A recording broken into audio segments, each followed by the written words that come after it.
आवश्यकता भी है। तो चिप की और सेमीकंडक्टर की दुनिया में हम जो पॉलिसी लाए हैं उसको बहुत ही स्वागत हो रहा है। करीब करीब सभी इस क्षेत्र के लोग भारत में आने की दिशा में आकर्षित हो रहे हैं और उसके लिए जो बेसिक नीड्स की जरूरत है उसमें हम पूरी तरह तैयार हैं।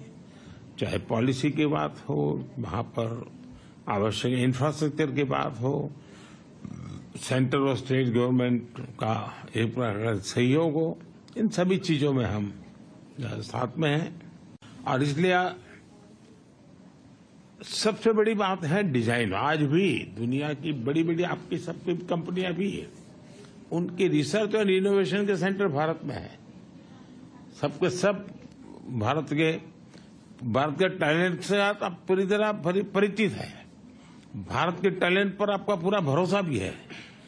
तो हम डिजाइन इन इंडिया के मूड में भी और आप काफी बल दे रहे हैं ताकि हम दुनिया को कुछ नया देने के लिए सेमीकंडक्टर में हम $15 बिलियन का एडिशनल इन्वेस्टमेंट करने की दिशा में हम आगे बढ़ रहे हैं।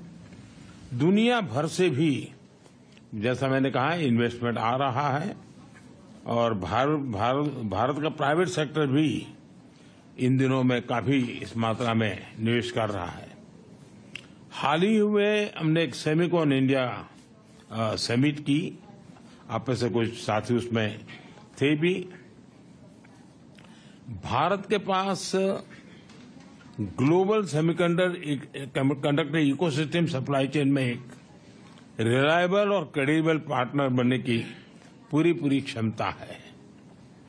आज हमारा इलेक्ट्रॉनिक सेक्टर $150 बिलियन से ज्यादा का है।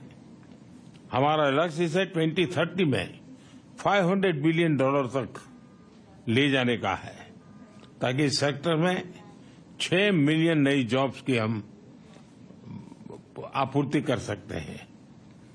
इन लक्ष्यों को पाने के लिए हम इंडस्ट्री के साथ जितना ज्यादा सहयोग बढ़ सकता है हम उसके लिए तैयार हैं और मैंने मेरी सिस्टम को भी प्रोएक्टिव करने की दिशा में मैं सफल रहा हूं।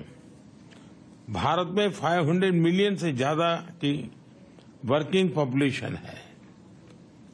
भारत की औसत आयु 28 इयर्स है और बड़ी बात यह है कि हमारा यूथ स्टेम की पढ़ाई में काफी रुचि ले रहा है। इवन बेटियां भी स्टेम के एजुकेशन में हमारे यहाँ बेटियां भी लीड कर रही है।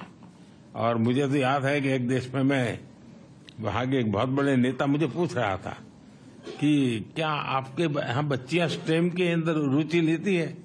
जब मैंने उनको आंकड़ा बताया तो उनके लिए सरप्राइज था कि भारत की बेटियां भी उन सारे क्षेत्रों में काफी कुछ कर रही हैं।